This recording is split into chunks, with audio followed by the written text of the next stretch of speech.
Bible వాక్యాలు చదివించినప్పుడు అమ్మ ఆ వాక్యాల పేర్లు చెప్పుకో, నీకేమనిపించింది? నచ్చలే. అసలు యేసు అనేవాడు ఎన్ని రోజులు శాంతి దూత అనుకున్నాను, కానీ ఇంత సైకో ఉన్నాడు ఏంటి అని ఒక ఎక్స్ప్రెషన్ పెట్టింది చూసారా? అవునమ్మా. అవును. అంత మోసపోయిండు, మరి నేను చదవలేను, మరి నేనెంత మోసపోవాలమ్మా అని బ్రాహ్మణులు వాళ్ళు ఏం చేశారు? సన్మానం చేశారు. ఎందుకు నువ్వు మళ్ళీ తిరిగి హిందుత్వంలోకి వచ్చావు అని. యేసు చచ్చిపోయిన రోజు, మరి చచ్చిపోయిన రోజు మరి ఇప్పుడు ఇక్కడ ఒక అమ్మ మళ్ళీ మా హిందూ ధర్మంలోకి తిరిగి వస్తే ఇప్పుడు యెహోవా ఏడుస్తాడా? నా ప్రశ్న మీకు కామెంట్ చేయండి. బ్రాహ్మణులమే మనం, దానికన్నా ముందు మనం అంతా హిందువులం. మనమంతా ఏ హిందువు కూడా దూరం పెట్టే ప్రశ్న ఉండదు. చిన్నవాడు, చిన్న కులానికి చెందినవాడు, ఇవన్నీ మానేయండి. నమస్కారం అండి. ఇప్పుడు మీరు చూశారు కదా, విజయవంతంగా ఈరోజు గర్వాపసి అనేది అందరి సమక్షంలో చేయడం జరిగింది. అమ్మ చాలా సంతోషం. నేను మీకు ఒక 3 ప్రశ్నలు అడుగుతాను. మొదటిసారి నేను మీతో మాట్లాడిన తర్వాత మీరు నాకు ప్రశ్న అన్నారు, అయ్యా నువ్వు చదువుకున్న వాడివి, 10 సంవత్సరాలు ఉన్నావని చెప్పావు, మరి నేనైతే చదువుకోలేను కదా అయ్యా అన్నావా?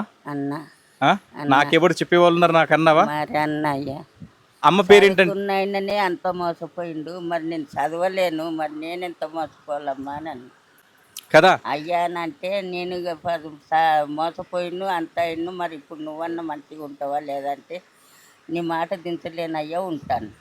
అది అయితే ఇక్కడ ఏంటంటే అమ్మకి బాప్తిస్మం ఇచ్చారు 14 సంవత్సరాల క్రితమే కదా. అవును. అమ్మ పేరేంటి అడిగా, ఏం పేరమ్మా నీ పేరు? రాంబాయ్. బాప్తిస్మం తీసుకున్నప్పుడు నా పేరు నతానియల్ అని పెట్టారు, మరి ఈమెకి ఎందుకు పెట్టలేదు తెలుసా? ఎందుకంటే ఇంటి పక్కనే బాలమ్మ ఉంది కదా, అమ్మవారు శక్తి స్వరూపిణి. ఈమె పేరు మారిస్తే అక్కడ ఆ పాస్టర్కి ఏదో అయ్యేది, ఆండి రక్షించడానికి ఈమెకి పేరు పెట్టలేదు. ఇది లాజిక్ ఇక్కడ. ఎందుకనంటే భూమి ప్రపంచం మీద వచ్చిన ఎవడైనా కానీ కర్మకు లోబడి కర్మ అనుభవించే వెళ్ళాల్సింది, అంతవరకు ఎవడు వెళ్ళాడు. ఇంకో విషయము, మీ ఇంటి పక్కనే ఎవరైతే ఉన్నారో 3 అన్నదమ్ముళ్ళు, మహేషుడు కావచ్చు చనిపోయిండు కదా, సాయిల్ కావచ్చు ఉన్నాడు, ఎల్లప్ప చనిపోయిండు. ఈ 3 పేర్లు ఎవరో కాదండి, మా ఇంట్లో ఒకప్పుడు మా అమ్మమ్మ వాళ్ళ ఇంట్లో జీతం ఉన్న వాళ్ళం అన్నమాట. కానీ నాకు ఆ విషయము, ఈవిడ మతం మారిందనే విషయము, అంటే ఈవిడ నేను అప్పట్లో మారే ఉంటాము, ఈవిడ మారిందనే విషయం నాకు ఎలా తెలిసింది? ఇక్కడ ప్రభుజీ, వర్మ ప్రభుజీ నాకు చెప్పడం వల్ల. లేకపోతే భవిష్యత్తులో ఇది ఈ వైరస్ ఇలాగే ఉండి ఎప్పుడైతే ఒక కాలనీలో వీక్ అయినప్పుడు ఖచ్చితంగా పాస్టర్ ఈవిడ దగ్గరికి వచ్చి మళ్ళీ ఈవిడ నుంచి ఇంకా పక్క వాళ్ళకి తీసుకెళ్ళి పక్క వాళ్ళ ఇళ్ళలో కూడా మీ ఇంట్లో ఉండేది దయ్యాలు, రాక్షసులు, ఏంటంటే సాతానులు అని చెప్పి వాళ్ళని కూడా మతం మార్చే అవకాశం ఉంటుంది. సో కాబట్టి ఇంకోటి నీకు మొన్న ఒక విషయం చెప్పా, ఇది ఎవరు నడిచిన నేల? ఇది సాధువులు, ఋషులు ఇక్కడ నడిచిన నేల. ఇది నిజంగా చెప్తున్నాను. ఎందుకనంటే ఇంకా మీకు తెలియని విషయం ఏంటంటే వాల్మీకి మహర్షి యొక్క సమాధి కూడా ఇక్కడ దగ్గరలో ఉంది. స్వామి ఆ విలేజ్ పేరేంటి? బినోలా. అవునా? అది ప్రభు ఆ బినోల్ అనే పేరుకి ఇంతకుముందు వాల్మీకి పురం అని దానికి పేరు అక్కడ. ఇది ఇంకోటి ఏంటంటే వాల్మీకి సమాధి ఉన్నది కాబట్టి వాల్మీకి పేరు మీదుగా వానోలా, తర్వాత వినోలగా అది రూపాంతరం చెందింది. అయితే ఇక్కడ ఏంటంటే ఇది పవిత్రమైన గోదావరి గట్టున కాబట్టి, ఈ నేల నడిచిన నేల కాబట్టి అందుకే మీరు ఎక్కువ దీనిపైన ప్రభావితం కాలేదు. నువ్వు 14 సంవత్సరాలు బొట్టు పెట్టుకోకపోయినా, ఇవ్వాల నువ్వు పెట్టుకున్నా కదా, 14 సంవత్సరాలు పెట్టుకున్నావు ఎప్పుడన్నా బొట్టు? పెట్టలేను. ఎంతమంది నీకు అడిగారు? ఇక్కడ చాలా మంది పెట్టుకోమని అడిగారా నీకు? అడగలేదు. వాళ్ళు ఎప్పుడైనా పండగలకి పెట్టుకున్నావా? పెట్టుకోమంటే పెట్టుకోలేను. నేను అడిగేది అది. మీకు కూడా ఎప్పుడైనా కానీ భార్య కళ్ళ ముందరే ఉన్నప్పుడు బొట్టు లేకుండా ఉంటే చూస్తే మనకేమనిపిస్తుంది? నా చర్చిలో దిగిందని నేను ఏమన్నట్టు కదా, ఏమనలేదు, చర్చిలో దిగిందని చెప్పేసి ఏమంటలేదు అంతే. కానీ నేను ఆంధ్ర వెళ్తుంటాను కదా సార్, వెళ్ళినప్పుడు చాలామంది చెప్తారు నా భార్య వెళ్తుందండి నేను ఏమనట్లేదు అని చెప్పి. అటు కాకుండా ఇటు కాకుండా చాలామంది ఉన్నారు. అయినా కానీ ప్రతి ఒక్కళ్ళది ఏంటనేది తెలుస్తుంది. ఇంతకుముందు నేను చెప్పినట్టుగా దళితుల ఇంట్లలోకి, ఎస్సీల ఇళ్ళల్లోకి, లేదంటే ఒడ్డెర ఇళ్ళల్లోకి బ్రాహ్మణులు రారు అని. ఇప్పుడు మీరు చూశారు కదా, బ్రాహ్మణులైన నాగేశ్వరరావు పంతులు గారు ఇక్కడ ఏంటంటే యజ్ఞం చేయించి దగ్గరుండి వెళ్ళి గర్భాపసి చేశారు. రాధాకృష్ణ అన్న వాళ్ళు కూడా మధ్వాచార్య సాంప్రదాయంలో ఉండి ఇక్కడికి వచ్చి నాకు ఆల్రెడీ అన్నాడు, మధ్వ బ్రాహ్మణులు వాళ్ళు ఇక్కడికి వచ్చి వీళ్ళకి ఒక పుట్టింటి వాళ్ళలాగా. అమ్మ ఏమేమి తీసుకొచ్చాడు మీకు? చీర కదా, చీర, కమ్మలు. ఇంకా మీకు మీ జీవితంలో ఎప్పుడైనా మీకు పాస్టర్లు మీకు సన్మానం చేశారా? సన్మానం చేయలేదు. నువ్వు బాప్తిజం తీసుకున్నప్పుడు నీకు సన్మానం చేశారా? చేయలేదు. చేయలేదు కదా. మరి అన్న వాళ్ళు ఏం చేశారు మీకు? బ్రాహ్మణులు వాళ్ళు ఏం చేశారు? సన్మానం చేశారు. ఎందుకు? నువ్వు మళ్ళీ తిరిగి హిందుత్వంలోకి వచ్చావు అని. నా క్రైస్తవులు ఒక మాట అంటారు, ఒక మనిషి కనుక మతం మారితే పరలోకంలో యెహోవా పండగ చేసుకుంటాడంట. తెలుసా సార్ మీకు ఈ విషయం? పరలోకంలో యెహోవా పండగ చేసుకుంటాడంట. మరి వాళ్ళు ఏంటి? యేసు చచ్చిపోయిన రోజు. మరి చచ్చిపోయిన రోజు మరి ఇప్పుడు ఇక్కడ ఒక అమ్మ మళ్ళీ మా హిందూ ధర్మంలోకి తిరిగి వస్తే ఇప్పుడు యెహోవా ఏడుస్తాడా? నా ప్రశ్న మీకు కామెంట్ చేయండి. ఇప్పుడు ఒకడు మతం మారితే యెహోవా అక్కడ పండగ చేసుకుంటాడు. మరి ఆ మతంలో నుంచి మళ్ళీ మా హిందూ ధర్మంలోకి తిరిగి వస్తే ఏడుస్తాడా? నాకు కావాల్సిన సమాధానం అది. సో ఇంకోటి ఏంటంటే అన్న వాళ్ళు ఖచ్చితంగా ప్రతి ఎక్కడెక్కడైనా కానీ సామూహిక వ్రతాలు అవన్నీ చేస్తూ ఉంటారు. ఇప్పుడే మీ ముందరే మీకు ఒక విషయం చెప్తున్నాను. అమ్మ, మీ ఇంట్లో తినడానికి ఏమున్నాయి చెప్పి ఇప్పుడు ఒక కొంచెం. ఏమి లేవు. బియ్యమే ఉన్నాయి. కొంచెం బియ్యం ఉంది. చక్కెర ఉందా ఇంట్లో? ఉన్నది. చక్కెర ఉందంట. ఇప్పుడు వీళ్ళు బ్రాహ్మణులు కదా, మీరేంటి అసలు? మేము ఒడ్డెరా. అయితే ఇప్పుడు ఏం చేస్తామంటే ఇంట్లో నుంచి చక్కెర తీసుకురా, తొందరగా తీసుకురా అంటారు కదా. బ్రాహ్మణులు మేము చేతికిస్తే తినరు, లేదంటే బ్రాహ్మణులు మా చేతికి వాటర్ ఇస్తే తాగరు అని అంటారు కదా. మీ ముందరే ఇదిగో ఇక్కడే బ్రాహ్మణులు ఉన్నారు. అన్న మీరు ఏమనుకోకండి. ఇప్పుడు వీళ్ళతో నేనేం చేస్తున్నాను అని అంటే, ఇప్పుడు మీకు చక్కెర తీసుకొచ్చి నేను మీకు ఇప్పిస్తున్నాను. మీరు బ్రాహ్మణులే కదా, చెప్పండి. బ్రాహ్మణులమే. మనం దానికన్నా ముందు మనం అంతా హిందువులం. అది హిందువులం మనమంతా. ఏ హిందువు కూడా దూరం పెట్టే ప్రశ్న ఉండదు. హిందువులందరం ఒకటే, అందరం మొక్కేది రాముడికి, అందరం మొక్కేది అమ్మవారికి. కాబట్టి ఒకళ్ళ ఇంట్లో ఒకళ్ళు తినడానికి ఎటువంటి అభ్యంతరాలు లేవు. నేను చక్కగా ఆవిడ పెట్టిన పంచదారన్నా తింటాను, అన్నమన్నా తింటాను. మీ ఇంటికి ఈసారి వచ్చినప్పుడు భోజనాన్ని పిలిస్తే మీ ఇంటికి వచ్చి భోజనం కూడా చేస్తాను. అది ఇదిగో మా చెల్లెమ్మ పూజ. తింటాం. ఇంకోటి పూజ కొంచెం పెట్టు. ఇదో మీరు ఇదిగో చూస్తున్నారు దీన్ని కదా? ప్రసాదం లాగా తీసుకొని తింటున్నాం. అది ఓకే, మీరు చూసారు కదా. అమ్మా, మీ అందరికి డౌట్ క్లియర్ అయిపోయిందా? అల్లని కూడా ఒకసారి చూపించు. అలా చూపించు, డైరెక్ట్ చూపించమ్మా, డైరెక్ట్ చూపించేసి. ఏదమ్మా? భగవంతుడే మా ఇంటికి వచ్చిండు. మా కష్టం కడతేరాలా. మాకు భగవంతుడు మాకు సాయకారం కావాలా. మాకు అంత మా కుటుంబం మంచిగా ఉండాలా. మా కొడుకులు, మా బిడ్డలు, మా పిల్లలు అందరు రాజ్యం ఉండాలా. అంతే సంతోషం స్వామి. అదే. అయితే ఇక్కడ చూడండి, ఇంకో విషయం నేను చెప్పేది ఉందన్నమాట. ఆ పూజ ఇక్కడ రామ్మా, నువ్వు ఇక్కడ రా.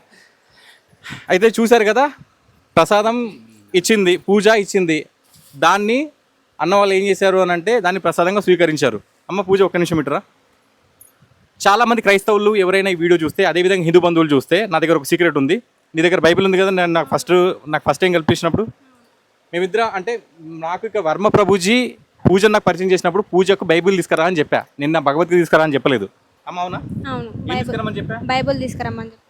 సీక్రెట్ ఏంటంటే ఆవిడతో బైబిల్ వాక్యాలు చదివించినప్పుడు అమ్మ ఆ వాక్యాల పేర్లు చెప్పుకో. నీకేమనిపించింది? నచ్చలే. మీకు అంత డౌట్ ఉంటే నన్ను తీసుకెళ్ళండి, నేను ఖచ్చితంగా ఆ బైబిల్ వాక్యాలే కాదు ఇంకా అమ్మ నీకు రెండే చూపించిన. అప్పుడు నీకు యేసు మీద నీకేమనిపించింది? యేసు ఎందుకు వచ్చాడని మీకు విరక్తి పుట్టింది. అర్థమైందా? అలాంటి వాక్యాలు బైబిల్లో ఉన్నాయి. అవి నేను చెప్పను, ఈ కెమెరా ముఖంగా చెప్పను. ఎవరైనా గర్వాపసి చేయించాలి అని అనుకుంటే క్రైస్తవుల దగ్గరికి నన్ను తీసుకెళ్ళండి, డిబేట్కైనా పర్వాలేదు.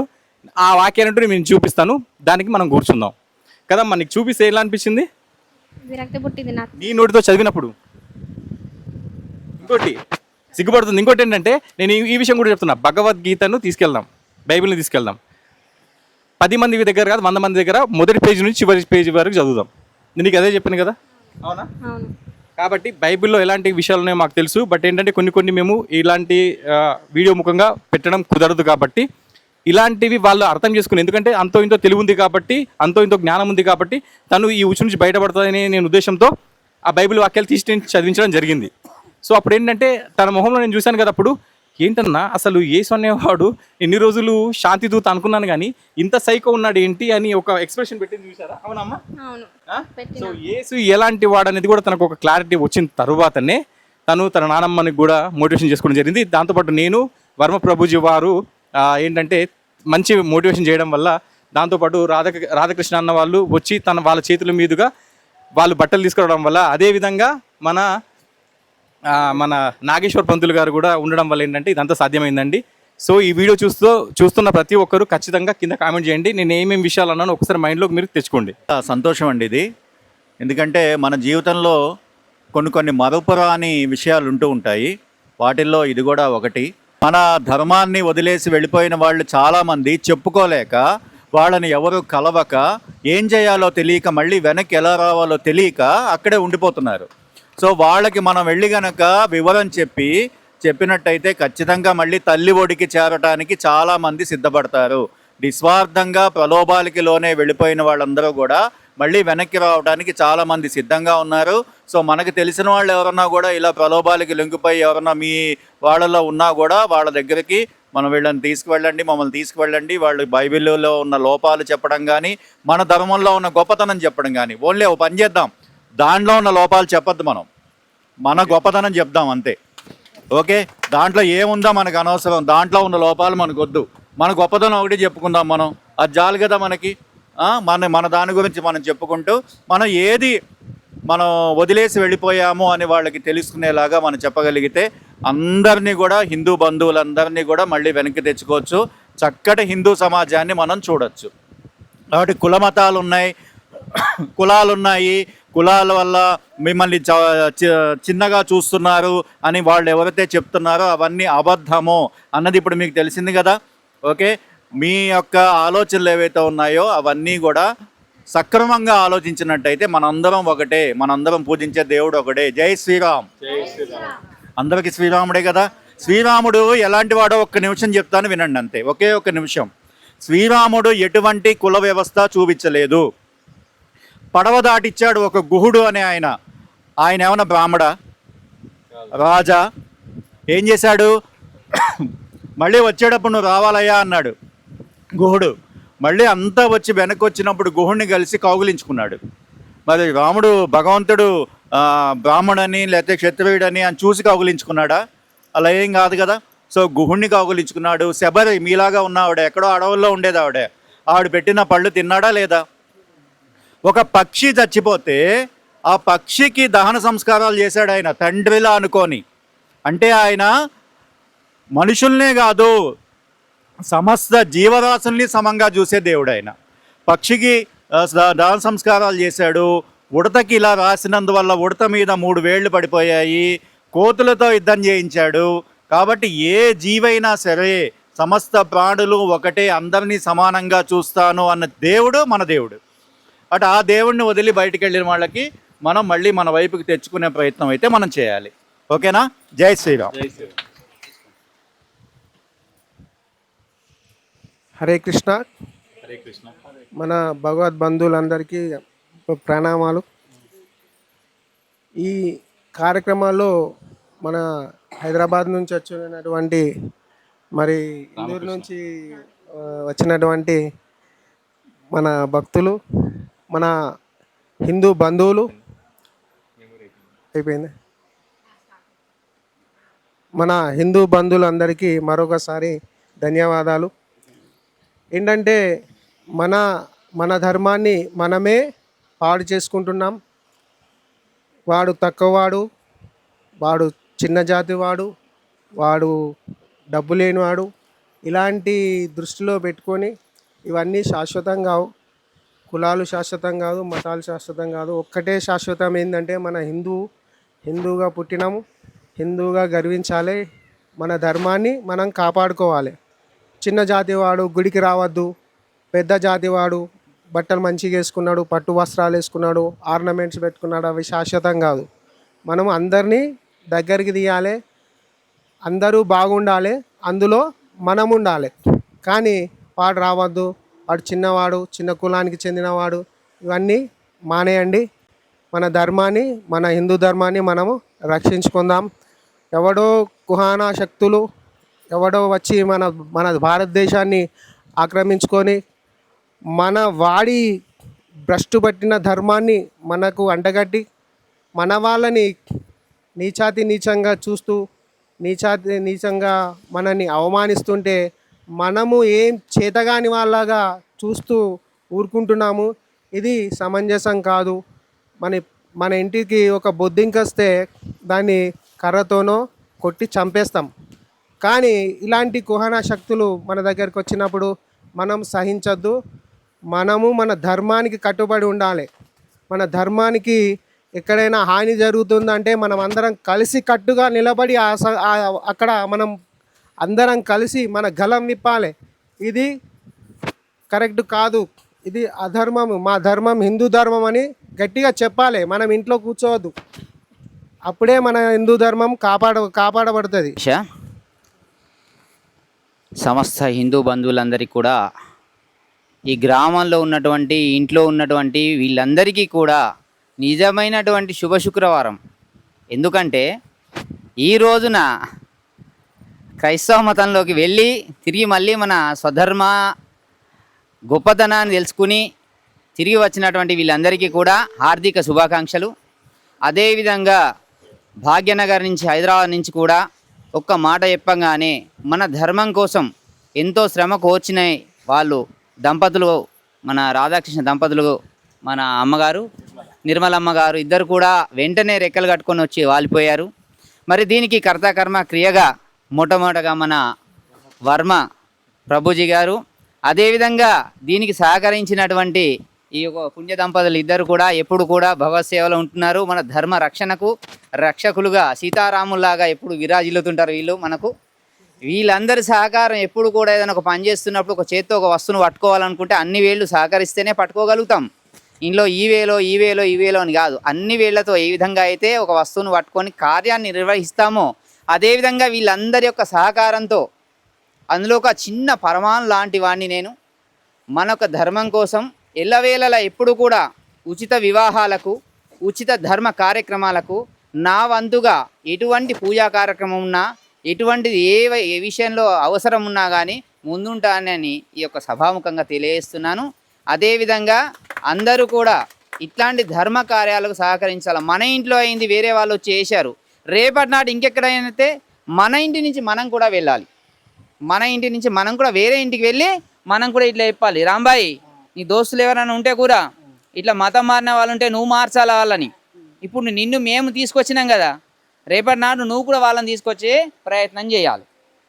ఈ విధంగా మన హిందూ ధర్మాన్ని కాపాడటానికి ఎల్లవేళలా అందరం కృషి చేయాలి. మన వాళ్ళే మనకు శత్రువులుగా మారే ఈ సమయంలో మన వాళ్ళని మనం వెనక్కి తెచ్చుకోవటం మన బలానికి సూచకంగా ఇప్పుడు మారుతున్నటువంటి ఈ యొక్క హిందూ ధర్మానికి గుర్తుగా ఈ సనాతన హిందూ ధర్మం ఎప్పుడు గట్టి అయినటువంటి ఒక పర్వతం లాంటిది, దాన్ని ఒక చిన్న ఎలుక ఏం చేయలేదు అని ఇతర మతస్థులకు సూచనగా కూడా మనం ఇప్పుడు చెప్పదలుచుకున్నాం. బోల్ భారత్ మాతాకి, సనాతన హిందూ ధర్మకి.